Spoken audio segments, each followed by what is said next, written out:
Louisa, thank you so much for joining me today on the podcast Success on Your Terms. But we're also going to do something really different, and let's be transparent about that because I'm going to bring this into the conversation. We're also going to share it on yours, aren't we? We are, and this is a very different way for me to do podcasting as well. So I'm quite intrigued to see how today turns out. So I love thank you it. for being here as well. Of course. So let's do an introduction. I'm going to ask you to introduce yourself first, what you do, who you are, and something random as well. It always gets a conversation off. Hi, so I'm Louisa Willcox. I'm a money mentor for ADHD entrepreneurs, and I'm all about showing you how you can get financial freedom through financial literacy. And I talk about money psychology as well. But for me, it's about you creating your wealthy life. So, Yeah. whereas a lot of people talk about budgeting and they think it's a bit like a diet is restrictive, I talk about making your own conscious spending plan Hmm. so it works for you. So, you know how money works for you and how you can utilize it to grow or step into your wealthy life because money's for enjoying, but we're Absolutely. not taught financial literacy at school. And this is, especially for us entrepreneurs, a massive failing in the educational system, and it affects our businesses and our personal lives as well. So I help ADHD entrepreneurs with their money. And a really random thing, I'm a huge coffee snob, and I fully admit, Oh, it has to be decent coffee. I grind my own coffee beans in the morning. In fact, this morning I had instant coffee and I had a sip and I tipped it down the drain. I was like, no, I've got to grind my beans. at least you're honest about it. I've got a story actually about Greg's where I get free Greg's coffees and I don't particularly like it. And I was really snobby about it at first. And I thought, you know what? You need a reality check. It's like, it's free and there's people with nothing. But I also was a bit like, but I also sit in the camp of I love nice coffee and it's one of those things that I like. But it's, yeah, it was quite a funny one. It always brings me back to that when people say about coffee snobs. I'm like, ooh. And I'm also very protective of Starbucks and a lot of people hate Starbucks. Oh, it depends what you have. So if I go to a Starbucks, it has to be quite a sweet drink. I think it Right. does depend what you have, but whereas I like my free Greg's coffee as well, and I actually quite like the coffee from Greg's. So I think it depends on taste buds, doesn't it? Or maybe who makes It the drink does. that It makes it. does.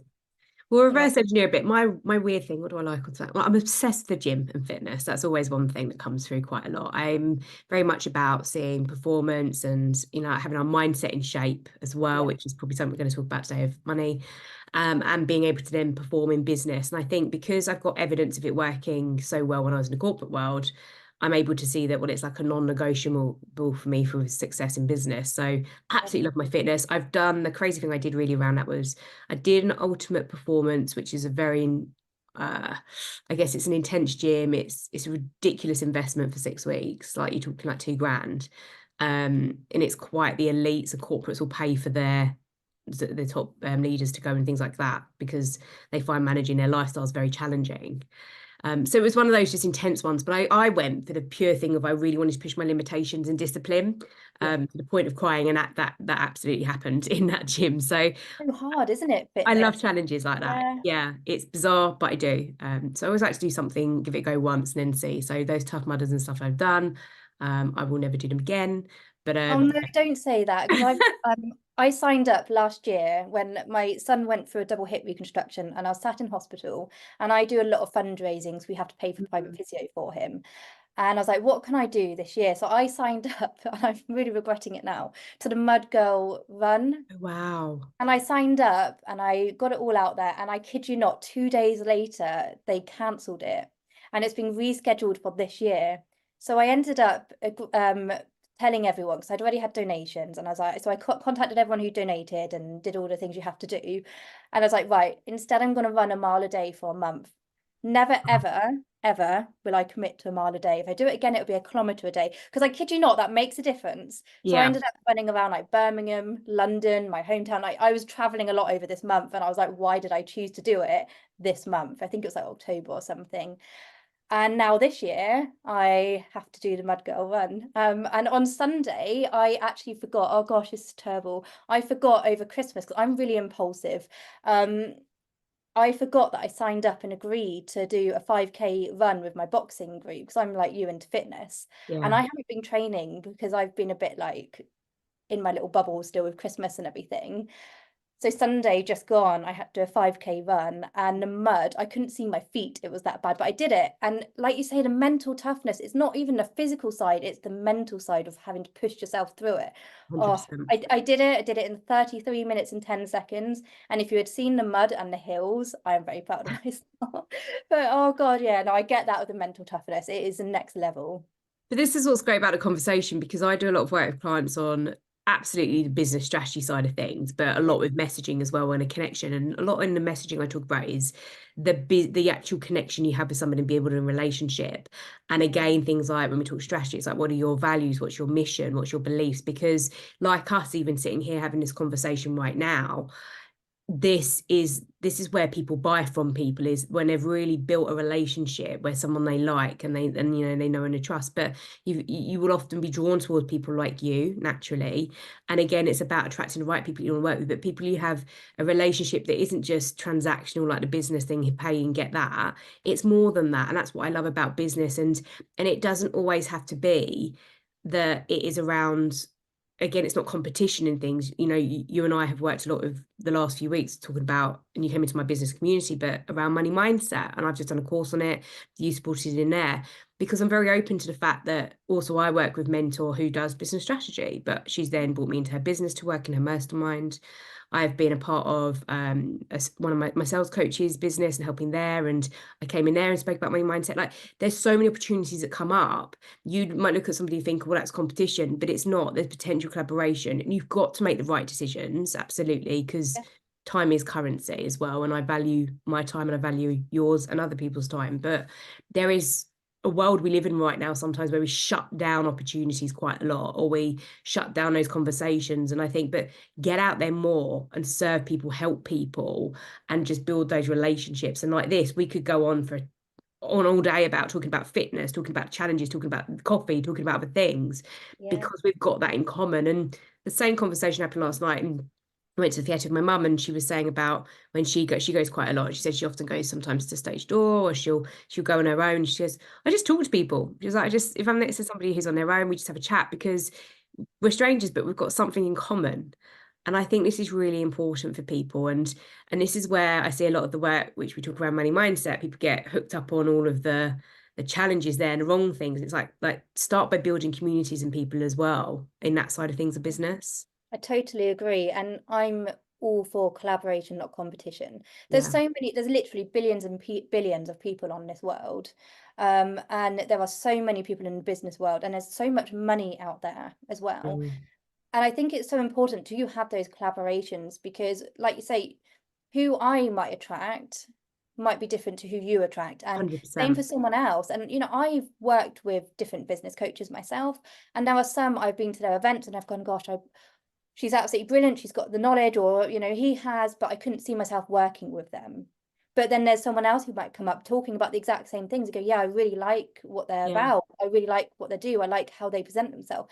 And it's not because you've got anything against that person, it's just because you're on the same wavelength, you kind of come into their energy. And for different people, we do attract different people, and it's when you have that collaboration, it opens up your doors, and sure. it widens your horizons, really. And it's a great way for you to learn off new people as well, because we Mm, don't all know everything, but by being open and creating those conversations and giving yourself the opportunity, you can learn a lot along the way. And I think that's so important in business, mm.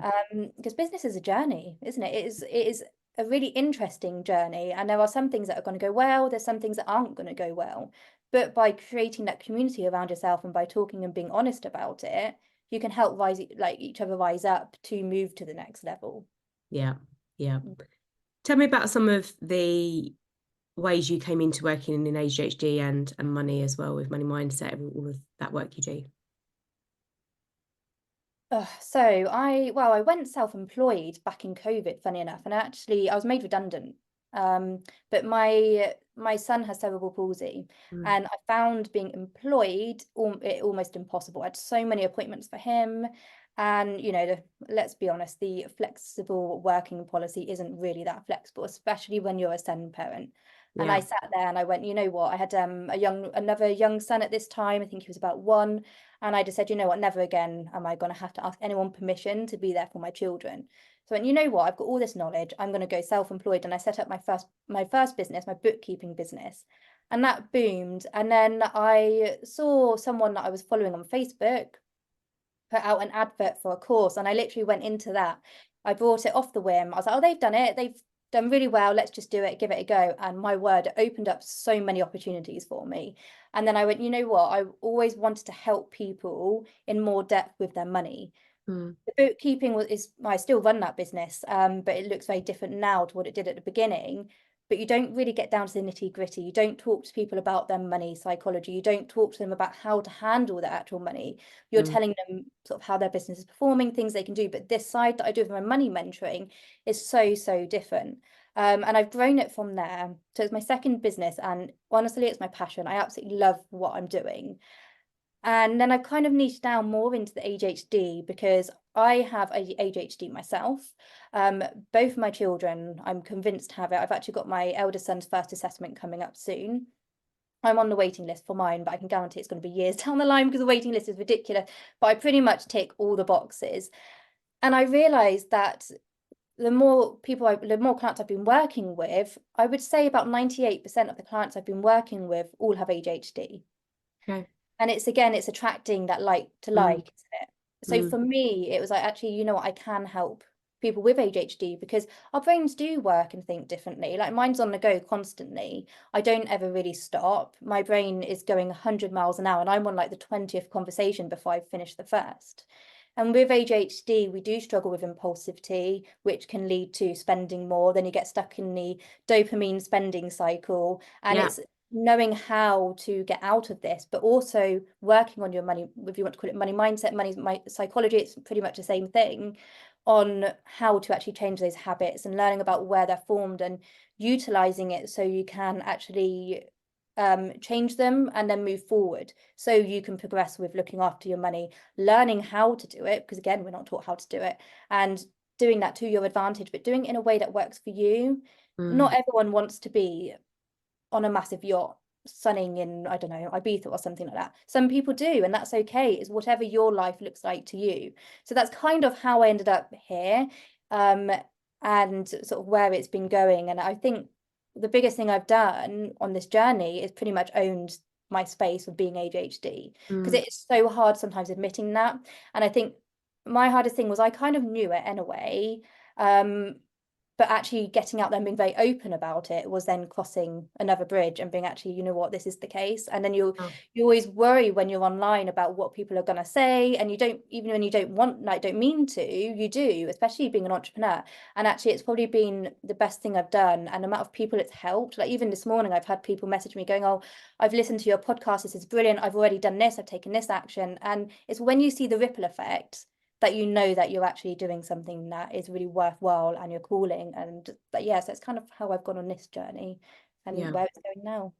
It's bang on because I talk a lot with my own business, like I said, messaging and strategy, that's become my one thing a bit more. And it's come through, again, I'm very mindful of over the years that people come towards you with things as well and kind of give you the answers. And I'm like, oh, I'm attracting this now and things. So, Yeah. and you work out where you sit with that. So when I qualified as well, I did 19 years in the corporate world. I qualified as a coach as well. And then in 2022, I decided post-COVID that I just needed to do my own business because I didn't see my life moving forward in the corporate world in the same way. And the values certainly weren't aligned anymore. So then I started the business and I was coaching, but then I noticed I started getting people to come to me for mentoring with my experience. And then that's developed into actually, I love strategy. That was the stuff I loved in the corporate world and bringing out mentoring and everything and then getting accredited in it. So it's that process and a journey. And that's where I fall in love with it and love what I do. And I talk a lot with people this year about, again, success on your own terms, but like loving what you do and being passionate about it and drawing people towards that. And you're right there, the part of the ADHD does attract certain people and it's right to niche like that. I think I rebelled it for so long and lots of people do, but people want to feel there's a level of safety people want to feel. Yeah. And that when like you're sharing it and it you're like, I absolutely value and love how you've shared that because you've said it's not always easy to do, and you have to be vulnerable. As a leader in a business, you have to be vulnerable and share the highs and the lows. And again, that's some of the conversation I talk about with people this year, that sometimes building your own business isn't for everybody, and it's not for the faint-hearted, and it's challenging, and you will have lots of rejection, you will have lots of failure. It's like a bit like I said in the corporate world, like the highs are high and the lows are really low, and that in between is not very existent sometimes. And it's the same in running your own business. So thank you for sharing that as well. And it is so important if people are coming at this from different aspects, that I think people might be more drawn towards starting out a bit, especially when we talk money mindset, although we both know it's always occurring and something we have to work on. But it's interesting to know about the part of like we do. It's like you got to know who you're attracting and who you're speaking to, and building those relationships over time is so important. Yeah, and I don't know if you found this in your journey as well, but where you started off isn't necessarily where you're going to Yeah, end up. 100%. It changes so much. Yeah. Even in the last year, and actually even on my even on my podcast, because I've literally just rebranded it. I've done my first episode under the rebrand. I've put how ADHD of me, because it's had three names. This is the third name, and it's the one that it will be. And but it shows my journey within the Yeah. business and where I've come from and to, and that's only really over the last year. Because you change and you adapt, and then you Mm, find where you should be, where you fall, and what works for you, and what you really want to, mm. the people you really want to help as well. I don't know if you found that in your business. Yeah, I have. I said like that part of, I guess, the coaching to mentoring, but also when I left the corporate world, I wasn't mentally or emotionally ready to go back into the corporate world, even though I know I've got so much to give them in a different capacity now. And like transparently, I was like, I don't know what that looks like really. There's almost, I always used to debate that it was never niche being a leader, because you used to do so much. You have spinning all the plates with so many KPIs. And then it was very hard if you went for opportunities to really niche onto things. But now I'm in a place where I knew it was going to be on the cards, but it's not. It's been a no, not yet. I've got some great relationships with people. One certain person in, Carol Davini, I'll say her name because she's amazing in the corporate Yes, she world. is. Yeah. And I said to her about 9 months ago, I was like, I'm not ready yet, but I know you're the person, but it's just not happening. She was like, I value that, because so many people come out, they rush into it, and they do it for sometimes the wrong reasons. And I said, and I don't want that to be the case. So I've just had to let that be for a moment. And now we're going to start working together this year. But I said, I'm ready now. I'm mentally ready. I'm emotionally ready I've reframed things. I've again, like it's going to be on my terms more, not in an arrogant way, but it won't be me doing everything they want. It's that this is how I can add value, and also getting confidence behind that and evidence for me to support that in. I've built my own business to now back up and say, well, I've done this and I've done that, and this is why I'm the person to listen to. No, I completely agree with that. So thank you for sharing, because it shows the journey and the importance of it. Yeah. Because you start off running your business, you open it up, doing what you love, but actually it is about you growing as a person, your knowledge, Mm. your confidence, working out what works, because there's going to be a lot of things that you put out there that aren't going to work, and it's going, Yeah. okay, that hasn't quite worked, how can I redo Yeah. that? And then you do find your footing. But I think what's really important about what you've done is going, yes, I know I want to do that, but I'm not ready yet. Yeah. And it's been okay to say, actually, I'm not quite ready for that next thing, because as we know, being an entrepreneur or a business owner, we normally have 20, 30 different ideas. We want to do everything, but Yeah. actually you need to focus on the one thing and get that working before you move to the next thing. Otherwise, nothing's going to work. I Mm. think that's really important, because now when you do step into that corporate world, you, like you say, are mentally prepared, and Mm. they will notice that, because they will pick up from that on your energy and the way you walk into the room. Whereas if you'd 100%. done it last year, you probably wouldn't have had the same vibe around you. No, no. And there's a lot that I've had to work through. I noticed last year, my mentor and a mindset coach as well, was I was so attached to that conformed Natalie identity in the corporate world. And a lot of that was money. And then coming into running your own business, the biggest challenge I had last year, like to the point where it was like, are you still talking about it? I'm like, yes, because I'm struggling. But I was very much time for money, Yeah. in a good way, but we'd always joke about it, because I very much saw like my money story was when was younger, that you work hard at school, you get good results, you get a good job, got a good job, did well in that, you work up the rank. I worked up the rank pretty quickly compared to, I hate comparing, but in that world I did very well at it. And I always saw that the harder you work, the more hours you work, the more money you get, the bigger bonus you get against others and that, and you're doing well. And I thought, wow. So when I started my own business, it's like, oh, okay, if you work all the hours, you do dot dot dot, you get that. And you just cannot run a business like that. It leads to quicker overwhelm and burnout than in a corporate world. But it's just not a sustainable way to live your life and be. And again, that's why I've come to this year saying that we've got to start talking about success differently. That I love money. I love the things it can bring. I love how it can help people and make a difference, and it is a tool. But it's also not going to necessarily, yes, it can bring you happiness to one degree, but on the other hand, it doesn't bring you happiness, and it shouldn't change who you are, and it doesn't all the time.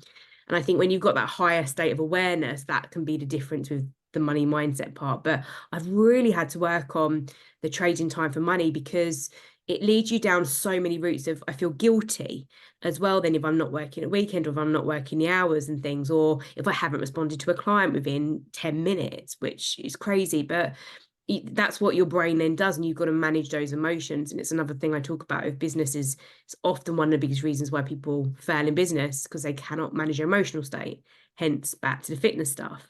Yeah. So the money mindset, and like you were saying around that kind of the dopamine cycle, I think were you saying, and that I was talking about like the avoidance cycle a bit with people the other week, of again avoiding money, and then it's like, oh, it's out the way now, and then but actually it just builds anxiety, and then you go again, that all emotions are everywhere with that. So it's so interesting when you start to give yourself the space and time to slow down and understand how you are and how conformed you are on certain things, and actually what you want, and what change you want to bring to your life and your business.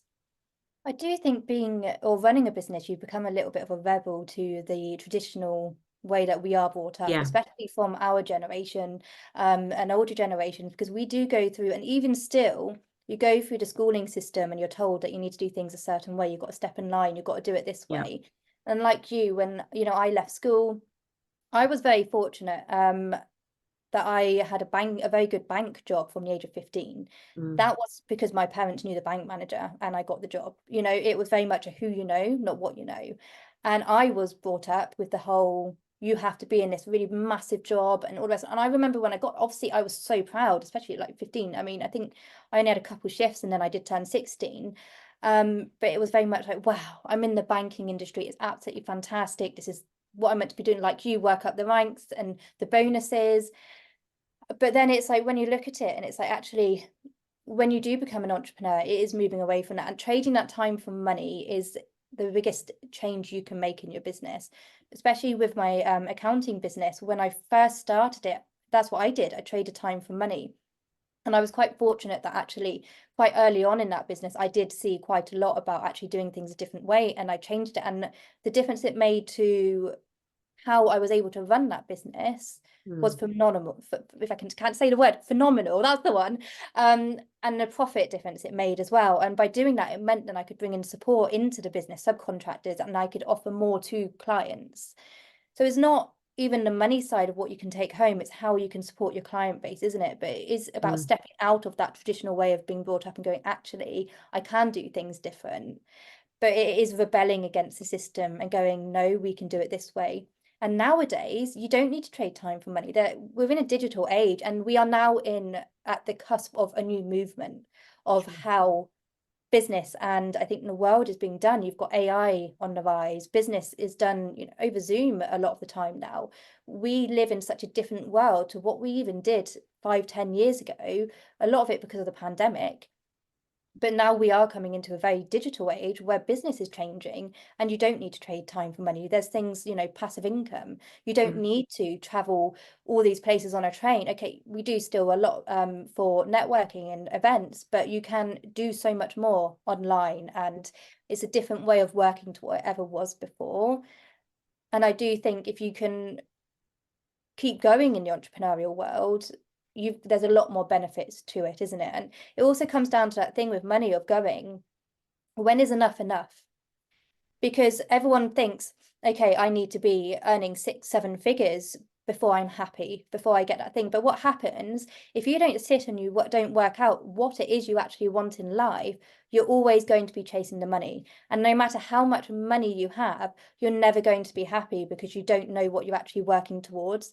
How do you know if you've actually achieved what you actually want if you don't even know what you're wanting? So it's when is enough enough? I see so many people turning over sort of 5 to 6 figures in their businesses who are really, really happy because they've achieved what they want. They're living the life they really want. They've got the time, freedom, the choice.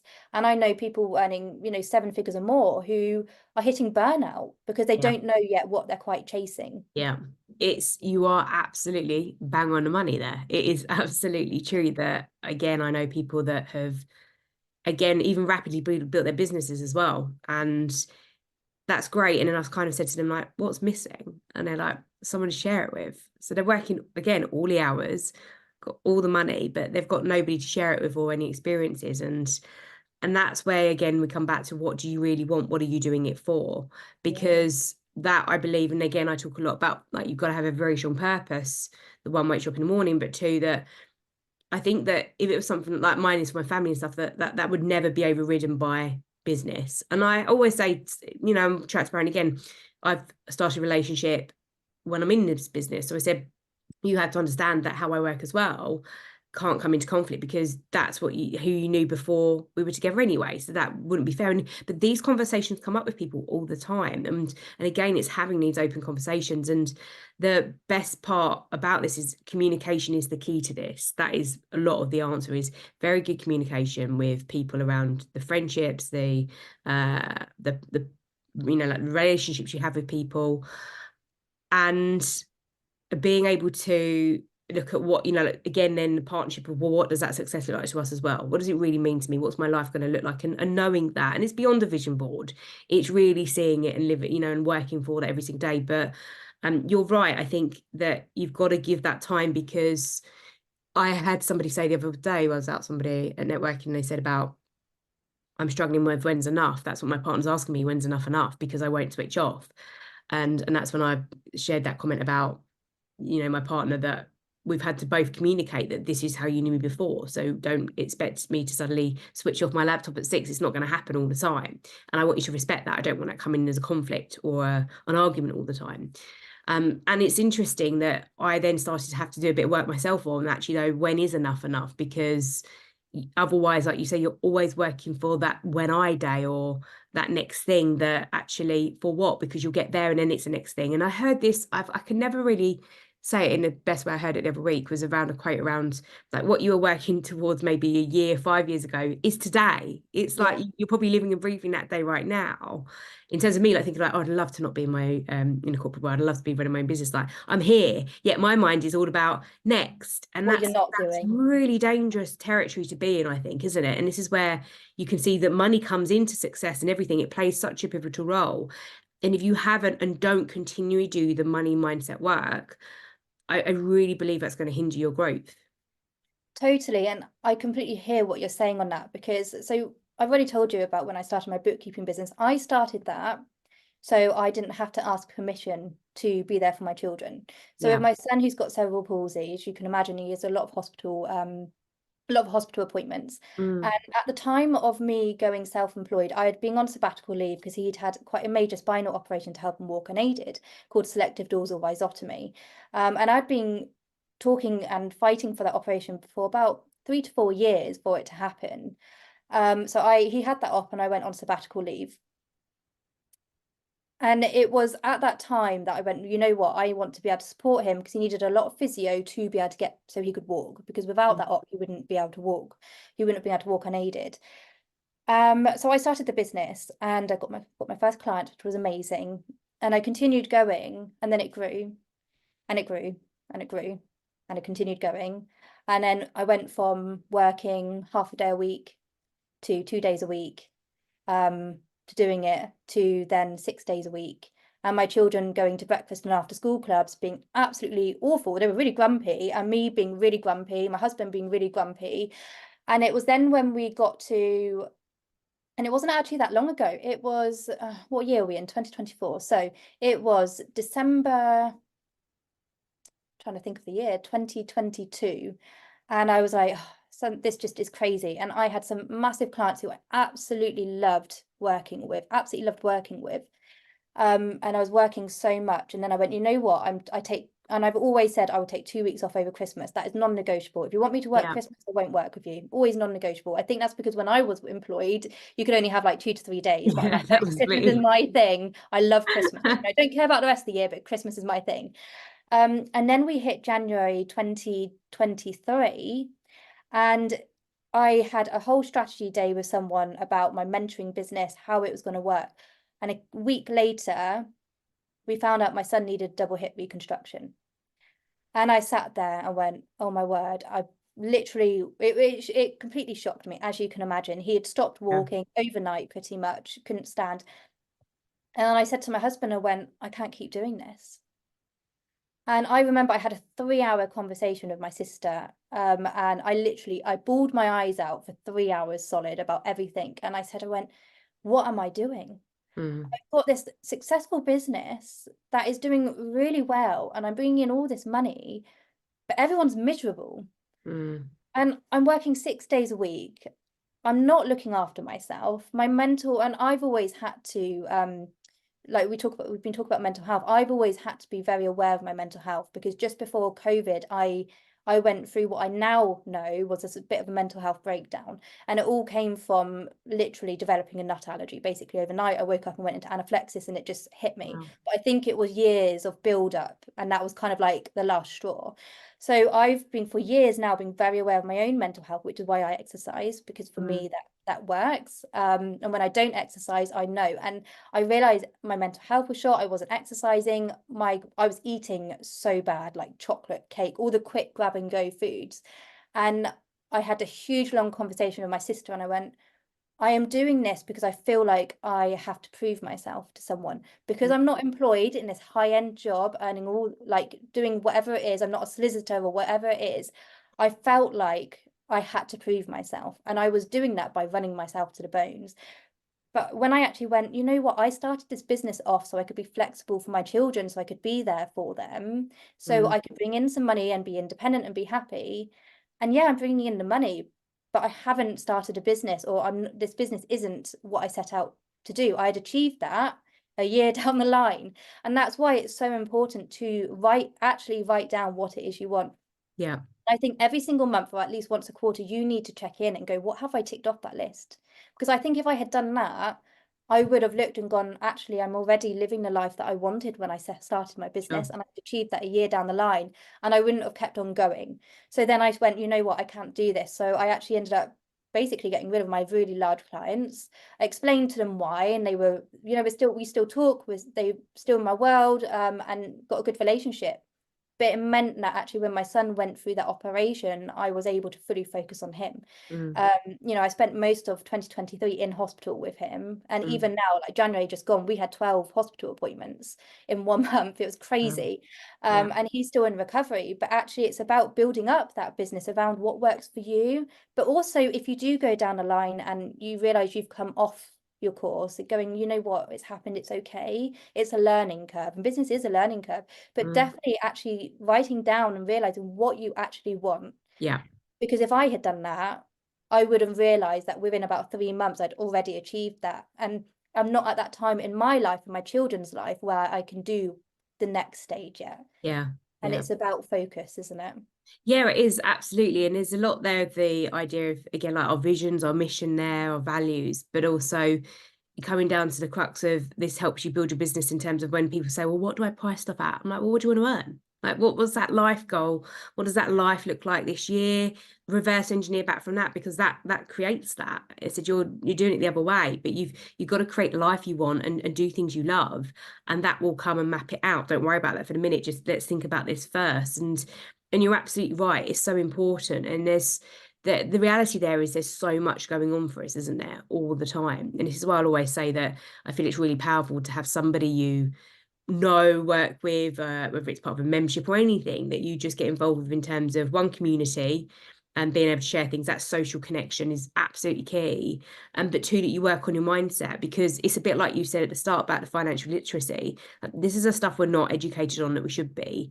And this is the stuff that we get to like my age, 30s, 40s, and it's like, wow, like this is hitting us, it's hurting us, and it's impacting our lives, it's holding us back. And again, coming to the why part of, all I essentially really want is a life of true meaning to me, and to have helped others in some capacity as well, and to feel good and enjoy my days. I don't want to be searching or on the continue thing, the next thing all the time. And it's about the awareness with all of anything that we're doing with mindset, money, to, again, like you say, check in regularly and just say, is this working for me? Is it right? Because naturally we just go onto the autopilot, don't we? The subconscious kicks in and we just go for it. And we need to be more consciously in state to realize where we're at and what's happening for us. Yeah, yeah, we do. And it is when you, like you say, reverse engineer as well, then that's when you can look at your services and go, what is it that I'm offering? How many people do I need to work with? When you Mm, actually look at it and you go, this is actually what I want to achieve, this is what I want life to look like. So if if you're wanting to, I don't know, earn just 50, £50,000 a year, that's great. How many clients do you need to do that? How many days a week do you want to be working? How many hours a week do you want to be working? And let's face it, you're not just going to be working with clients, because you do have marketing, you do have other things you need to do in the background that no one tells you about when you start your business or when you're going yeah, through business. You wear all the hats until you get to a point yeah, where you can outsource or bring in a team. But it is about looking and going, how does that look? Because when you know yes. these things, you can go, right, this is actually my services, this is what I'm going to offer, this is how much I'm going to price it at, and then you can go forward and push your business forward.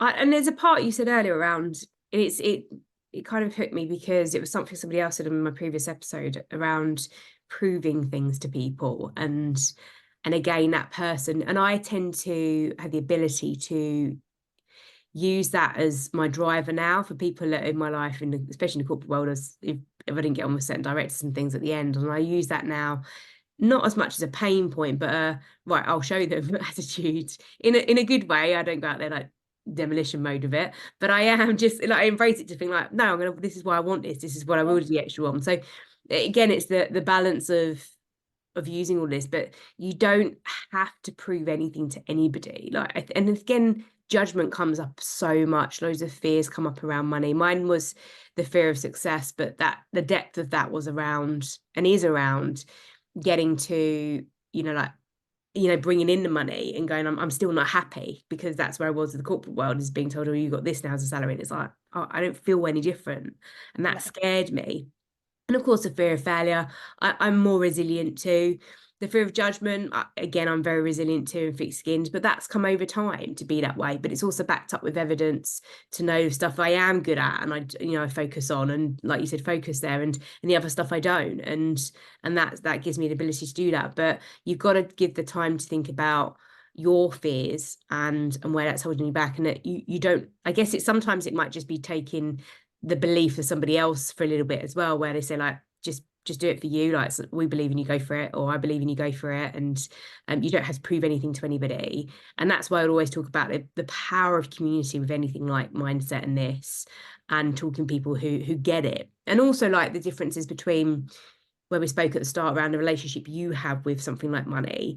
And it's okay that my partner Tom, I'm always saying it, like, we're very different money mindsets. Me and my mum, completely different money mindsets, very, very different. Me and my dad, very aligned. So we have different conversations, and that's okay as well. It doesn't have to be everything's the same and perfect. But again, I think it comes back to that communication. And again, on the things like Tom and I then will come aligned to, but this is what we're working towards, this is what we want. And I need sometimes that devil's advocate to hold me back and say, but you said we were going to have this time out because you wanted to switch off, and it's our time. And it's like, yeah, you're right, we will. So you need a bit of that. And then there's other times when he might get some overtime, and I'm like, come on, it's a good time to do it. Let's just do it, because get it in the bank. And he's like, yeah, okay. So you can support one another, but you've got to have, again, the very strong communication, vision, values, mission together with what you're working towards. And it sounds, from what you've shared there around your family, that you absolutely have that as well in just that there. Yeah, like community, I think for me within business has been like the biggest game changer. And I Yeah, always say it's about finding your tribe or your biz it best. is. Yeah. And it is hard because when you do get vulnerable, when you do open up, like for me, it was very much like this is why I've owned who I am with the ADHD and money and helping ADHD entrepreneurs, because I felt for a very long time, who am I to do Mm. that and to talk about? I know I'm good at what I do. I've been doing finance for over 15 years. You know, I was Yeah. taught how to invest from the age of 8 from my granddad. I know my stuff. But the biggest thing that's come up against me is I have had, luckily, not recently, because I put a whole post out about it, to do with my age, because I'm 30. So I've been an entrepreneur sort of mid-20s then. And people go, oh, well, you know, you're quite young, so you obviously don't have much experience. And it's like, oh, actually, I've been doing it. This is all I know.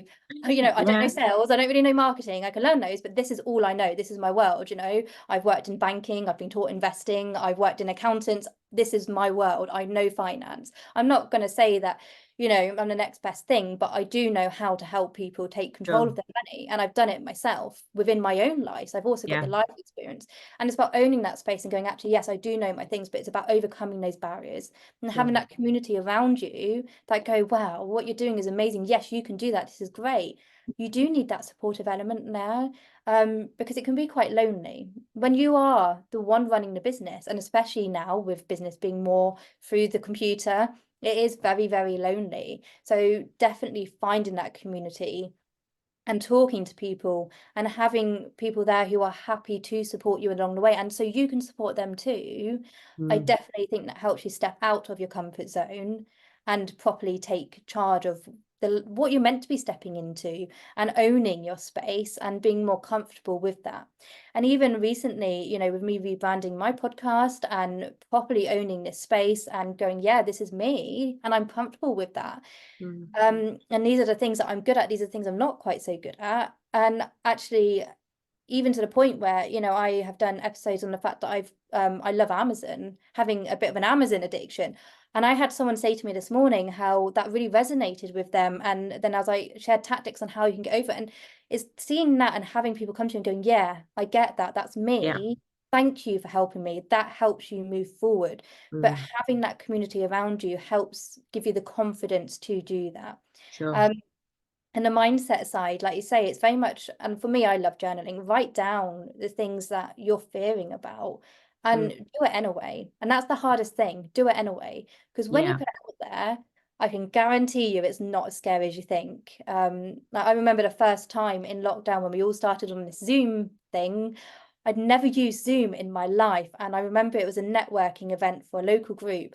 I was shaking like a leaf, like Oh, literally wow. shaking like a leaf. And now I'm like, yeah, just go on Zoom, it's fine. And it's just about doing it and the Yeah. difference it will make as you just put yourself out there, and it becomes easier the more you do it. A hundred Um, percent. and it's doing it in a way that works for you. You don't necessarily have to show your face behind a camera. There's plenty of people who have businesses who don't. But yeah, and definitely going back to the mindset side of having different mindsets to like your mum and your dad. I think that's something that's really important as well, is realizing that we are different Yeah. and that's okay. But by having that Yeah. open communication and by talking, you can help others understand and align what you're wanting to do. Myself and my husband, we've got different money mindsets. I spend more than he does. He doesn't really spend anything. I go out more than he does, and I'm always like, you really need to go out and see your friends. And he's like, oh, I'm okay. I'm like, no, no, no, you need to go and see your friends. Whereas I will go over to my friends on a Friday, or we go and have, you know, we go and get a pizza together or something. And it's having that difference, but going, okay, what is it what are we aiming for in life? What do we want? Where are we going? So we do like check-ins. I don't know if you do this sort of December, January, and I will say to him, what do you want to do this year? Yeah. Where do you want to go? What Yeah. is it you're wanting? Are you happy with how life is? Are you happy with how we're going? Are you happy still living where we are? What changes do we need? Mm. Because you're alive and you don't need to feel stuck in your situation. If you're not happy, make the changes to be happy. Yeah. What a powerful way to bring it to a close as well. There's so much within that. It's a great conversation and it's very thought-provoking, which I like. I think it's great to see, again, you can see the synergy between what we do, but also very different what we do. And that's where it invites people, just like you say, there is a part where it's just, you just need to do it. It sounds really easy and it might be that, well, it's easy for you to say, but that we just have to do it, because I always think like, well, what's the worst? And I remember being on a call last year, confident, they were talking around confidence, and I said on there about, I just think what's the worst that can happen? I'll just Yeah. get on with it. But also, you know, the consequences of those, like just there's never anything that's really bad, because often people, again, most people intentionally want people to do really well, right? So you want the best for somebody, you want to help somebody. So I always see at that level of service, you don't want people to fail at things. If you do, then they're just not right for you, and that's not okay. So just that's when you let things go. So don't give time and energy to that. Give time and energy to things that really need it. The same as when we talk about the depths of going into sales and things like that, money that, to not help somebody's a disservice. You're stopping them from having something truly incredible that you can help them with. So this is why it's so important to do that work and not hold yourself back. Where can people connect with you, Louisa? Oh, well, I tend to hang out mainly on Facebook and LinkedIn, but I am pretty much on all the channels. So if you search for Louisa Willcox, and that's Louisa with an A, not an E, not Louise, Louisa, and Willcox with 2 L's, or my website, louisawillcox.co.uk. I love the And way you say that. So I'm nattypots.co.uk, and I'm always like POTTS, which Tom takes the absolute mick out of all the time. But I said, but a time I don't say it is a time when people get it wrong. So that's why I'll always be like Natty Pots, POTTS. Also on LinkedIn, Instagram, and Facebook. Mainly LinkedIn is my main platform. But thank it's a you. pleasure speaking with you, and it's great to be seeing what you're doing as well. And you never know what happens in the future, do you? Just by keeping these conversations open. Yeah, it's been great speaking to you as well. And I think the powerful thing with this and listening and doing podcasts is you get to know someone a lot more. And Yeah, I love when you're open and transparent. I absolutely love the conversations that come from it. So yeah, they're thank incredible. you too. And Yeah, I no, think one thing I would like to say to anyone listening, the only way you will ever fail is if you don't start. Is if you don't ask, it's already a no. The worst, you've got to go out there and do it. You can only fail by not doing something. amazing. Thank you. Thank you as well.